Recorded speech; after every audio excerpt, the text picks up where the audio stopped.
finally caught my attention. I cannot do this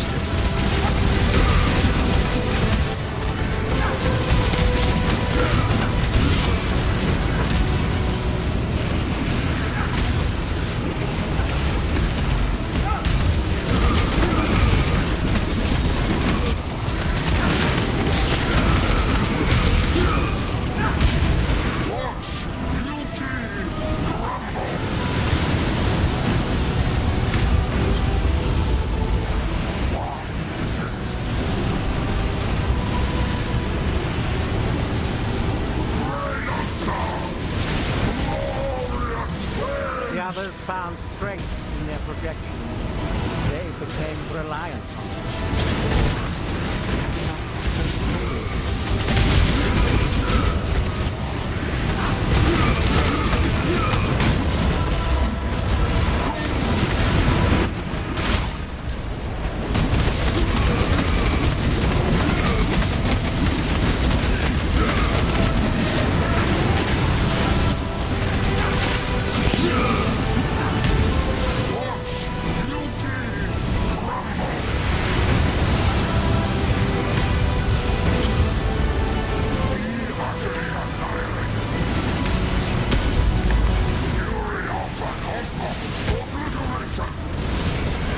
Life really interesting enough to warrant all this pain.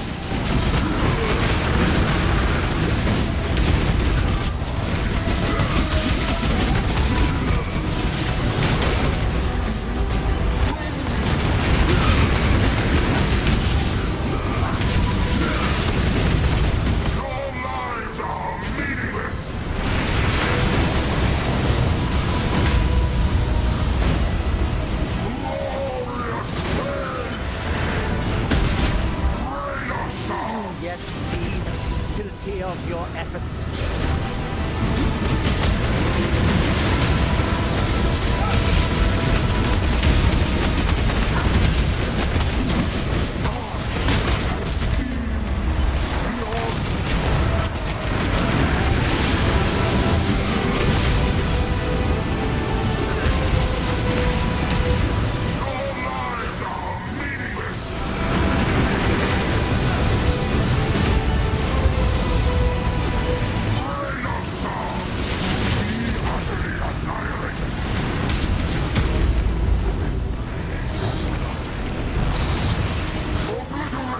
Of death, my heart races.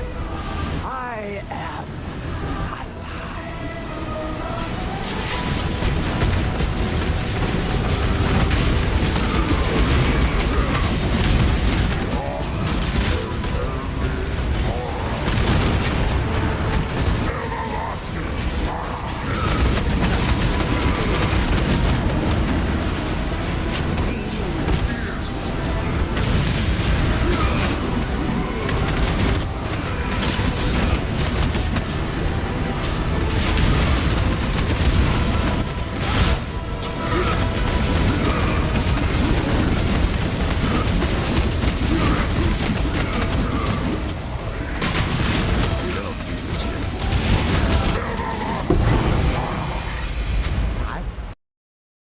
Greetings, fellow exiles, and welcome to my first build guide on YouTube.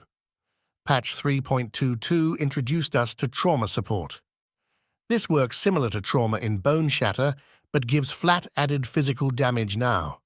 To take advantage of that, I am using Heavy Strike in this build, since it grants up to 319% effective added damage, which is second highest among strike skills.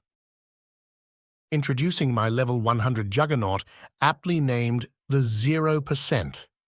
Originally designed as a Vigilant Strike build, a choice that remains virtually untouched by the softcore Ancestor League player base. In this build, I've focused on scaling both hit and bleed damage, with bleed accounting for a significant 50% of my primary damage output, while the remaining 50% comes from hits. One remarkable aspect of this character is its ability to sustain an impressive number of over 200 trauma stacks.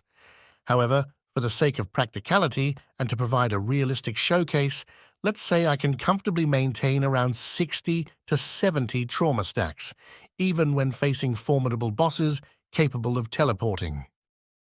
Now let's discuss the gear for my weapon. I'm using a two-handed rare Elder Despot axe, which has a base attack speed of 1.40, the highest among axes. This allows me to build trauma stacks quickly and maintain them. The weapon comes with a built-in level 10 endurance charge on melee stun support, giving me 4% more damage per endurance charge. With my 10 max endurance charges, I get a whopping 40% more damage and a 9% reduction in the enemy's stun threshold at max endurance charges. Additionally, this weapon has Culling Strike against bleeding enemies, which is great for my bleed-based build, as it ensures that enemies always bleed, granting me a 10% damage boost as a result. I bought this axe with an enchantment that allows for an additional crafted modifier, letting me add 2 attack speed mods, one for increased attack speed and another for increased attack speed when a unique or rare enemy is nearby. This setup allows for even faster trauma stacking when fighting rare and unique enemies.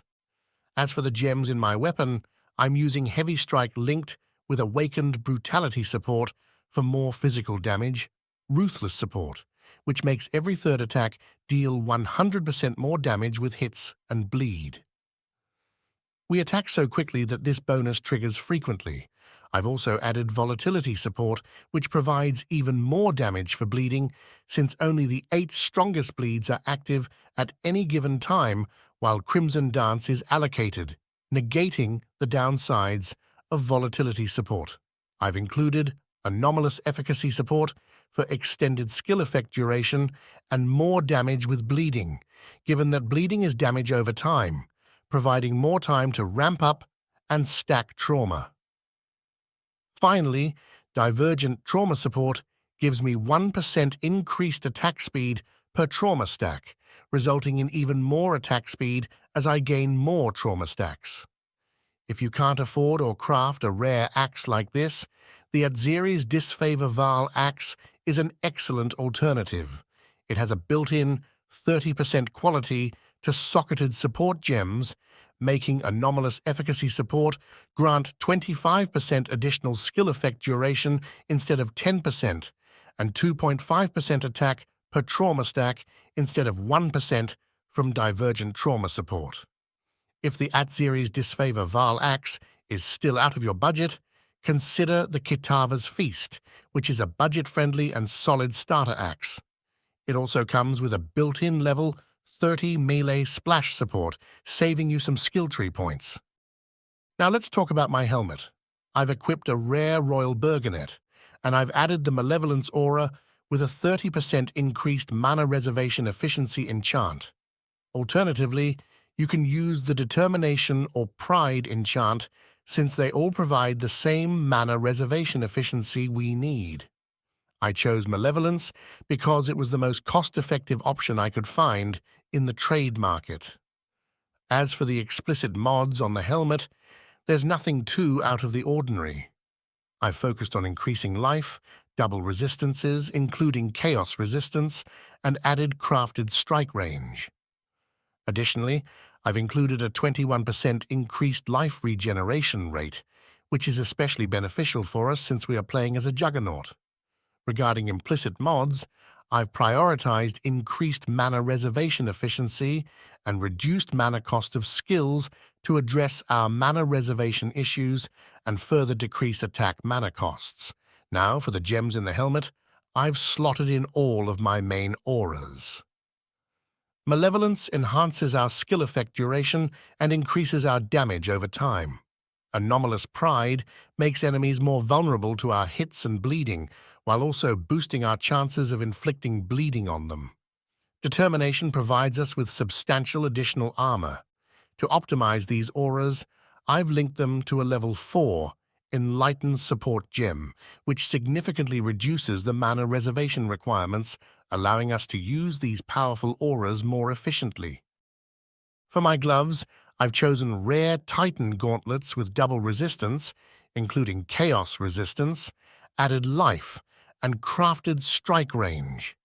Implicits on these gloves include chance to bleed and increased attack speed near unique enemy to boost bleed chances and attack speed when facing unique foes. In terms of gems, I've slotted Berserk for more attack damage, speed, and reduced damage taken. Leap Slam is linked to faster attacks for quick movement, and War Banner is used to increase enemy damage taken and provide adrenaline based on banner charges. Now let's dive into the boots. I've chosen to use Corrupted Unique Dawn Strider boots with the maximum endurance charge implicit. These boots are great for our build, boosting the effectiveness of buffs provided by the Ancestor Totem by 100%. This synergy, combined with the use of Ancestor Protector, grants us significant attack speed when the totem is deployed, and the effects linger for 4 seconds. As for the gems in our boots, I've set up a cast when damage taken setup linked with Blood Rage. This combination provides us with Life Leech and increased attack speed. Additionally, we've included Val Molten Shell and increased duration support for an extended Molten Shell duration. For the enchantment on these boots, I've opted for reduced mana cost of skills if you've been hit recently. When combined with our crafted bonuses on the ring and reduced mana cost with attack skills on the helmet, the mana cost of Heavy Strike becomes a remarkable 0 whenever we hit or are hit, ensuring this skill is always active, especially considering that trauma counts as a physical hit. For my belt, I've gone with Rizlatha's Coil, a top choice for any bleed build that allocates Crimson Dance. It excels because it negates or even disregards the downsides of Rizlatha's Coil, considering only the 8 strongest bleeds at any given time. To further enhance our bleed damage, I've applied an abrasive catalyst to boost our maximum attack physical damage from 40% to 48%. If obtaining a well-rolled Rizlatha's Coil is a challenge, or if you need to manage resistances, a rare rustic sash belt with maximum life and some resistances can be a suitable alternative. I'm using 2 synthesized rare rings with +1 maximum endurance charges boosted by fertile catalysts. These rings offer flat physical damage, increased life, resistances, and reduce the mana cost of non-channeling skills, including Heavy Strike, to 0. Fertile catalysts bring the mana cost reduction from -7 to -8. For budget-friendly options, you can consider Precursor Emblem Ruby rings with +1 maximum endurance charges. The cheapest alternative is Kyom's Sign, but it comes with attribute and resistance management challenges and lacks mana cost reduction for skills. My body armor is a glorious plate with high armor, double resistances, and crafted dexterity and intelligence for attributes. The implicit modifiers include Malevolence, which gains increased aura effect near unique enemies, granting extra bleed damage and skill duration. It also provides a frenzy charge every 8 seconds in the presence of unique enemies. For budget options, any rare armor with 2,300 plus armor and some resistances will work. The Brass Dome unique armor is an alternative, but it complicates resist and attribute management. In my armor, I use a 23% quality Phantasmal Vengeance linked to a level 4 enhanced support, granting a 94% chance to gain rage upon triggering. This has no limit on rage gain per second and depends on the number of targets hit by Vengeance. It's also linked to Awakened Hex Touch support, which connects to Anomalous Vulnerability and Punishment, enhancing damage dealt to enemies and our bleeding chance while debuffing enemies. These curses are further boosted by the level 4 enhanced support. Additionally, I have Phantasmal Ancestral Protector linked to enhance level 4, providing increased attack speed when the totem is active. For my amulet, I've gone with the Stranglegasp unique Onyx Amulet, which can be anointed up to 4 times. I've chosen these notables: Endurance for +1 maximum endurance charge, Potency of Will for increased skill effect duration, Panopticon for improved totem buff effects, and Sovereignty for enhanced aura effects and more efficient mana reservation. If the Stranglegasp amulet is too expensive, you can opt for the Replica Dragonflight amulet, which offers +3 to all heavy strike skill gems. Simply anoint it with Endurance for a similar effect. Let's discuss the skill tree, focusing on masteries, keystones, tattoos, and jewels. Bleeding Mastery provides 3% damage over time multiplier per endurance charge, resulting in a total of 30% damage over time multiplier at max endurance charges, significantly boosting our bleeding damage. Armor Mastery grants 20% increased armor per second while stationary, accumulating to 100% increased armor over 5 seconds. Fortify Mastery offers melee hits fortify, giving us up to 23 fortification stacks to reduce self-damage from trauma.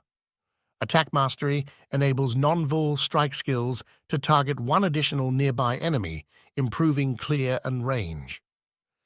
Axe Mastery grants 1 rage and 40% increased onslaught effect when using an axe or sword, allowing for faster rage generation and extra rage when vengeance triggers. During mapping, I switch to Enemies are destroyed on kill Mastery for better clear. Life Mastery provides 15% increased maximum life when no life modifiers are present on equipped body armor, which applies in our case. Armor and Evasion Mastery offers 8% increased armor and evasion per endurance and frenzy charge, resulting in up to 80% increased armor due to our 10 max endurance charges. Damage over time Mastery offers 15% increased skill effect duration and 15% ailment duration, allowing for more time to stack trauma and extend bleed effects. Duration Mastery provides 10% more skill effect duration, further enhancing our ability to stack and maintain trauma. For keystones, we've chosen Resolute Technique. This ensures a 100% hit chance without the need to focus on accuracy, and since we don't scale crit, the downside doesn't affect us. Unwavering Stance. This grants us stun immunity, and since we have no evade chance, the downside has no effect on us. Eternal Youth. We use this to convert to Divine Flesh, allowing us to reach 80% maximum chaos resistance and take 50% elemental damage as chaos damage, significantly enhancing our tankiness. For tattoos, my primary choice is the Loyalty Tattoo of Akoya. It summons the spirit of Akoya when we reach maximum rage in the presence of a unique enemy, granting us 5 rage per second for 12 seconds. The effects of this tattoo are boosted by 20% for each Tukahama tribe tattoo allocated. I've equipped 5 Tukahama melee strike range tattoos, which not only increase our strike range significantly, but also enhance the effects of the Akoya spirit by 100%. The remaining tattoos include attribute tattoos for managing our attributes and some resistance tattoos to handle fire and chaos resistances. As for jewels, we're using Glorious Vanity to convert Eternal Youth into Divine Flesh. The specific number doesn't matter. It's important that the sacrifice is in the name of Jibakwa. For Forbidden Flesh and Flame Jewels, we've acquired Crave, the Slaughter, from the Berserker, which grants 10 max rage and lets us gain rage on hit every 0.3 seconds. Impossible Escape Jewel enables the allocation of passives in the Chaos Inoculation radius.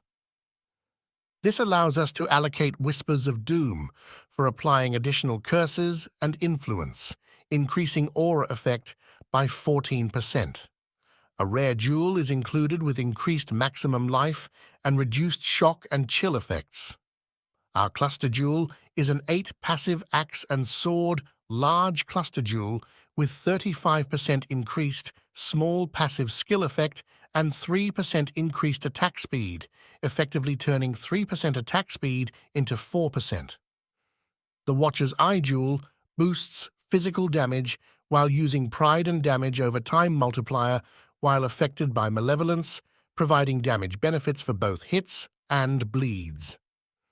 A cheaper alternative is to use a Watcher's Eye with increased damage while affected by Pride only. Lastly, we utilize a Corrupted Thread of Hope with reduced shock and chill effect as an implicit, enabling us to allocate Disciple of the Unyielding, giving 80% increased damage, and Disciple of Slaughter, providing 32% increased damage at max endurance and frenzy charges. It also allows us to secure our main keystone, Crimson Dance, which permits stacking bleeding up to 8 times. For Pantheons, our major Pantheon choice is Soul of Brine King, offering freeze immunity and reduced chill effect. As for the minor Pantheon, we've selected Soul of Garakan, which reduces the effect of shock and provides immunity to blind and maim. These two Pantheons, combined with the reduced effects from our jewels, ensure our immunity to shock and chill. To safeguard against Ignite, I'm using a ruby flask with a mod that grants charges when hit by an enemy and provides immunity to Ignite during the flask effect. The primary aim of the build is to maintain a minimum of 7 endurance charges, achieve 75% all resistances, 80% chaos resistance, and accumulate over 50,000 armor when at maximum endurance charges for robust defenses. The primary reason for choosing the Juggernaut Ascendancy is its robust defensive mechanics, which enable us to place a greater emphasis on offense. Untiring grants a 40% increased life regeneration and converts the physical damage from trauma stacks into substantial life regeneration. Unbreakable doubles the armor from our body armor and causes 8% of our armor to apply to elemental damage taken from hits in combination with Divine Flesh, making us exceptionally tanky. Unflinching provides a +1 maximum endurance charge and serves as our primary source of endurance charge generation. Unrelenting provides 10% additional physical damage reduction, 40% chaos resistance, and an 8% reduction in elemental damage taken at maximum endurance charges. These features enhance our overall resilience.